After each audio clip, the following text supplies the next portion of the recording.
गर्भावस्था एक औरत का पूर्ण श्रृंगार है, कुदरत का दिया ये सबसे खूबसूरत उपहार है। हाय एवरीवन, नमस्ते। मैं हूं आप लोग की दोस्त क्षमा पटेल और मेरे चैनल एक्सप्लोरिंग सीएचओ में आप लोग का स्वागत है। आज हम लोग बात करेंगे एएनसी चेकअप के बारे में, यानी कि गर्भवती महिला की जांचों के बारे में। पर उससे पहले अगर अब तक आप लोगों ने मेरे चैनल को सब्सक्राइब नहीं किया है तो प्लीज सब्सक्राइब कर दीजिए और बेल आइकन को प्रेस कर दीजिए। तो चलिए बात करते हैं एएनसी चेकअप के बारे में। जब किसी महिला का महीना चढ़ जाता है, यानी कि उसके मेंसेस मिस हो जाते हैं, तब वो महिला हमारे पास आती है। उसकी प्रेगनेंसी को कंफर्म करने के लिए सबसे पहले हम लोग उसका यूपीटी टेस्ट करते हैं, यूपीटी किट के द्वारा, यानी कि यूरिन प्रेगनेंसी टेस्ट। हम लोग उस महिला को यूपीटी किट देते हैं और उसको बताते हैं कि इसको कैसे यूज करना है। पेशाब की 2 बूंद यूपीटी किट में डालनी है। अगर 1 लाइन आ रही है मतलब महिला प्रेग्नेंट नहीं है, और अगर 2 लाइन आ रही है मतलब महिला प्रेग्नेंट है। जब यूपीटी किट से महिला की प्रेगनेंसी का कंफर्मेशन हो जाता है तब हम लोग आगे की प्रोसीजर करते हैं। लेकिन आगे की प्रोसीजर के बारे में बात करने से पहले हम लोग कुछ इंपॉर्टेंट पॉइंट्स के बारे में डिस्कस कर लेते हैं। ड्यूरेशन ऑफ प्रेगनेंसी, जो टोटल ड्यूरेशन प्रेगनेंसी है, अगर हम उसको महीने में काउंट करें तो टोटल 9 मंथ्स की होती है। अगर हम लोग हफ्तों में काउंट करें तो 38 वीक से लेकर 48 वीक्स की बोलते हैं उसको। और अगर हम लोग डेज में काउंट करें तो टोटल 280 डेज की होती है। और टोटल जो 9 मंथ्स की जो ड्यूरेशन होती है प्रेगनेंसी की, इसको 3 ट्राइमेस्टर में डिवाइड किया गया है। First trimester, second trimester, third trimester. 0 से लेकर 12 सप्ताह की प्रेगनेंसी को फर्स्ट ट्राइमेस्टर की श्रेणी में रखा गया है। 13 सप्ताह से लेकर 28 सप्ताह की प्रेगनेंसी को सेकंड ट्राइमेस्टर में रखा गया है। और 29 सप्ताह से लेकर डिलीवरी तक की प्रेगनेंसी को थर्ड ट्राइमेस्टर में रखा गया है। तीनों ट्राइमेस्टर को 3-3 महीने के हिसाब से डिवाइड किया गया है, इसलिए इसका नाम ट्राइमेस्टर दिया गया, यानी कि तिमाही। डब्ल्यूएचओ के अकॉर्डिंग एक गर्भवती महिला की कम से कम 4 जांचें होनी चाहिए, 4 एएनसी चेकअप होनी चाहिए कम से कम। पहली एएनसी चेकअप तब होती है 0 से लेकर 12 सप्ताह के बीच में, जब गर्भवती महिला पहली बार हमारे पास आती है और हम उसका रजिस्ट्रेशन करते हैं, यानी कि फर्स्ट ट्राइमेस्टर में। दूसरी एएनसी चेकअप होती है उसकी 14 सप्ताह से लेकर 26 सप्ताह के बीच में, यानी कि सेकंड ट्राइमेस्टर में। तीसरी एएनसी चेकअप होती है उसकी 28 सप्ताह से लेकर 36 सप्ताह के बीच में, यानी कि थर्ड ट्राइमेस्टर में। और चौथी एएनसी चेकअप होती है उसकी 36 सप्ताह से लेकर डिलीवरी के बीच में, यानी कि थर्ड ट्राइमेस्टर में। तो ओवरऑल अगर हम लोग देखें तो फर्स्ट ट्राइमेस्टर में फर्स्ट एएनसी चेकअप होती है, सेकंड ट्राइमेस्टर में सेकंड एएनसी चेकअप होती है, और थर्ड ट्राइमेस्टर में थर्ड एएनसी चेकअप और फोर्थ एएनसी चेकअप होती है। तो चलिए बात करते हैं आगे की प्रोसीजर के बारे में। जब हमने यूपीटी किट से उस महिला की, किसी भी महिला की प्रेगनेंसी का कंफर्मेशन कर लिया, उसके बाद हम लोग क्या करते हैं? उसके बाद हम लोग महिला का एमसीपी कार्ड बनाते हैं, यानी कि mother and child protection card, या फिर मातृ एवं बाल सुरक्षा कार्ड।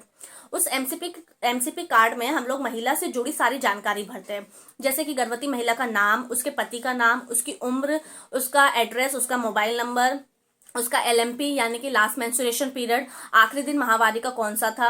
और एलएमपी के आधार पे हम लोग ईडीटी निकालते हैं, यानी कि एक्सपेक्टेड डेट ऑफ डिलीवरी, यानी कि संभावित दिनांक क्या हो सकती है उस गर्भवती महिला की डिलीवरी की।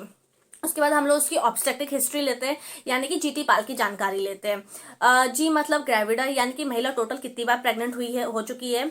और टी मतलब टर्म प्रेगनेंसी, टर्म डिलीवरी, जितनी बार भी वो प्रेग्नेंट हुई उसमें से उसकी टर्म डिलीवरी कितनी हुई है, यानी कि 38 वीक से लेकर 40 वीक्स के बीच में उसकी कितनी डिलीवरी हो चुकी है। पी मतलब प्री टर्म डिलीवरी, यानी कि जितनी बार वो प्रेग्नेंट हुई है उसमें से उसकी प्री टर्म डिलीवरी कितनी हुई है, यानी कि 38 वीक से पहले उसकी डिलीवरी कितनी हो चुकी है। और उसके बाद आता है ए मतलब एबॉर्शन, यानी कि महिला का कितनी बार एबॉर्शन या गर्भपात हो चुका है। और एल मतलब लाइव चिल्ड्रन, यानी कि जितनी टोटल उसकी डिलीवरी हुई है उसमें से उसके लाइव चिल्ड्रन कितने हैं। ये हमने उसकी ले ली पूरी ऑब्स्टेट्रिक हिस्ट्री जीटी पाल के बारे में। अगर महिला पहली बार प्रेग्नेंट हुई है, यानी कि उसका ग्रेविडा फर्स्ट है, तो हमें आगे की जानकारी लेने की जरूरत ही नहीं है। अगर महिला दूसरी बार या उससे ज्यादा बार प्रेग्नेंट हुई है तब हम उसकी पूरी जीटी पाल की जानकारी लेंगे। ये सारी हमने उसकी बेसिक जानकारी ले ली। अब हम उसकी जांच करते हैं, जांच करके एमसीपी कार्ड में भरते हैं। उपचार स्कैन में कौन कौन सी जांचें की जाती है गर्भवती महिला की? सबसे पहले डिजिटल बीपी इंस्ट्रूमेंट से उसका बीपी चेक किया जाता है, यानी कि ब्लड प्रेशर चेक किया जाता है। साथ ही साथ हमें उसका हार्ट रेट भी पता चल जाता है। उसके बाद हम लोग उसकी हाइट लेते हैं और फिर वेट लेते हैं और हाइट और वेट के अकॉर्डिंग हम उसका बीएमआई निकालते हैं, यानी कि बॉडी मास इंडेक्स। बीएमआई निकालने के लिए हमें उसका एक फॉर्मूला रहता है, यानी कि weight in KG divided by height in metre square. हम लोग हाइट सेंटीमीटर में लेते हैं, पहले हमें उसको मीटर में कन्वर्ट करना पड़ता है, उसका स्क्वायर निकालना पड़ता है, फिर वेट को हम लोग हाइट से डिवाइड कर देते हैं। ये हमारा बीएमआई निकल गया, हाइट वेट और बीएमआई हो गया। उसके बाद हम लोग उसका हीमोग्लोबिन चेक करेंगे डब्ल्यूएचओ कलर स्केल के द्वारा। इस पर मैंने ऑलरेडी एक वीडियो बनाया हुआ है, अगर आप चाहे तो उसको देख सकते हैं। साथ ही साथ हम लोग ग्लूकोमीटर से उसका आरबीएस भी चेक कर लेते हैं। फिर हम लोग यूरिन एनालिसिस स्ट्रिप से उसका यूरिन एल्ब्यूमिन और शुगर की जांच करते हैं। ये होगी उसकी बेसिक जांचें जो हम लोग उपचार केंद्र में गर्भवती महिला की करते हैं, हर गर्भवती महिला की करते हैं और हर बार करते हैं जितनी बार वो हमारे पास आती है। उसके बाद उसको टेटनस का इंजेक्शन दिया जाता है, फर्स्ट डोज दिया जाता है। टोटल ड्यूरेशन ऑफ प्रेगनेंसी में टेटनस के 2 डोज दिए जाते हैं गर्भवती महिला को। पहला डोज देते हैं जब महिला पहली बार हमारे पास आती है, जब हम उसका रजिस्ट्रेशन करते हैं। दूसरा डोज लगता है उसको 1 महीने के अंतराल में, पहले डोज के 1 महीने के बाद। अगर गर्भवती महिला दूसरी या तीसरी बार प्रेग्नेंट हुई है और उसका छोटा बच्चा 3 साल के अंदर का, यानी कि 3 साल अभी उसके पूरे नहीं हुए, छोटा है 3 साल से, तो उसको सिर्फ टेटनस का एक ही डोज लगेगा, जिसको हम लोग बूस्टर डोज कहते हैं। और अगर महिला दूसरी बार या उससे ज्यादा बार प्रेग्नेंट हुई है, उसका छोटा बच्चा 3 साल से ज्यादा का है, 3 साल से ऊपर का है, तब उसको दोनों डोज लगेंगे, फर्स्ट डोज 1 महीने के अंतराल में, सेकंड डोज। और अगर महिला पहली बार प्रेग्नेंट हुई तब भी उसको दोनों डोज लगेंगे, फर्स्ट डोज टेटनस का और 1 महीने के अंतराल में सेकंड डोज लगेगा। गर्भावस्था के दौरान हम लोग गर्भवती महिला को पूरे 9 महीने में कुछ गोलियां देते हैं खाने के लिए, जैसे कि फॉलिक एसिड की टैबलेट, कैल्शियम की टैबलेट, आयरन की टैबलेट और एल्बेंडाजोल की टैबलेट। पहले 3 माही में, यानी कि 0 से लेकर 12 सप्ताह के बीच में हम लोग गर्भवती महिला को फॉलिक एसिड की टैबलेट देते हैं, जो कि उसके होने वाले बच्चे को न्यूरल ट्यूब डिफेक्ट से बचाती है। रोज 1 गोली खाने को बोलते हैं हम लोग 3 महीने तक। चौथे महीने से लेकर 9वें महीने तक और डिलीवरी के बाद भी 6 महीने तक हम लोग गर्भवती महिला को आयरन की टैबलेट्स और कैल्शियम की टैबलेट देते हैं खाने को।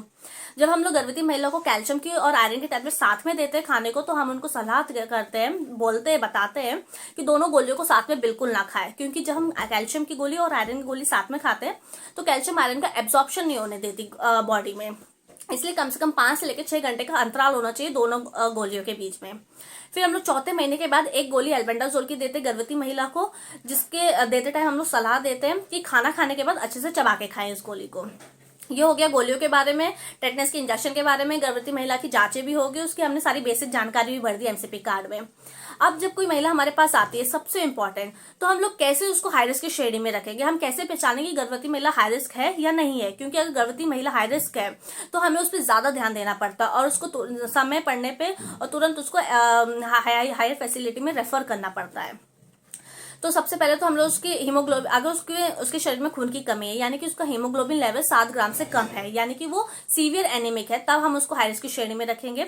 हालांकि गर्भवती महिला का हीमोग्लोबिन 11 ग्राम या उससे ऊपर होना चाहिए। अगर 11 ग्राम से नीचे है तो हम गर्भवती महिला को एनीमिक ही मानेंगे, लेकिन 8 ग्राम से लेकर 10 ग्राम के बीच में गर्भवती महिला को वो माइल्ड एनीमिक या फिर मॉडरेट एनीमिक की श्रेणी में रखते हैं, जिसको हम लोग उपचार केंद्र में ही ट्रीट कर सकते हैं, आयरन सुक्रोज लगा के या फिर आयरन और फॉलिक एसिड की टैबलेट 2 टाइम देके, सुबह और शाम।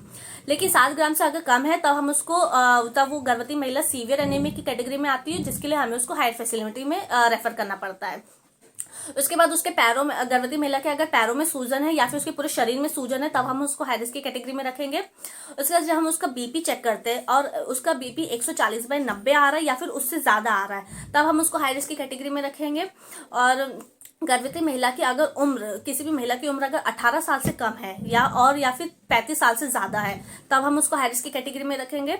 अगर गर्भवती महिला की हाइट छोटी है, यानी कि 145 सेंटीमीटर से कम आ रही है उसकी हाइट, तब हम उस महिला को हाई रिस्क की कैटेगरी में रखेंगे। अगर गर्भवती महिला चौथी बार प्रेग्नेंट हो रही है या फिर उससे ज्यादा बार प्रेग्नेंट हो रही है, तब हम उसको हाई रिस्क की कैटेगरी में रखेंगे।